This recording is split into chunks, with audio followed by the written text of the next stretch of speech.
जातस्य हि ध्रुवो मृत्युः ध्रुवं जन्म मृतस्य च तस्मादपरिहार्येऽर्थे न त्वं शोचितुमर्हसि।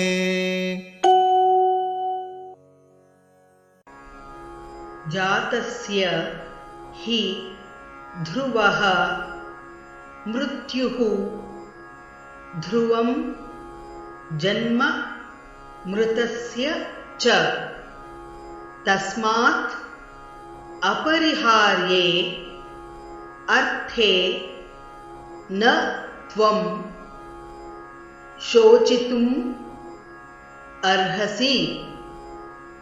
जातस्य हि ध्रुवो मृत्युः जातस्य हि ध्रुवो मृत्युः ध्रुवं जन्म मृतस्य च ध्रुवं जन्म मृतस्य च तस्मादपरिहार्येऽर्थे तस्मादपरिहार्येऽर्थे न त्वं शोचितुमर्हसि।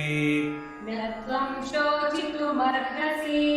जातस्य हि ध्रुवो मृत्युर्ध्रुवं जन्म मृतस्य च जातस्य हि ध्रुवो मृत्युर्ध्रुवं जन्म मृतस्य च तस्मादपरिहार्येऽर्थे न त्वं शोचितुमर्हसि।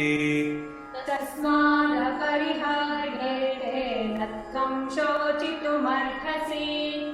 जातस्य हि ध्रुवो मृत्युर्ध्रुवं जन्म मृतस्य च तस्मादपरिहार्येऽर्थे न त्वं शोचितुमर्हसि। जातस्य हि ध्रुवो मृत्युर्ध्रुवं जन्म मृतस्य च तस्मादपरिहार्येऽर्थे न त्वं शोचितुमर्हसि।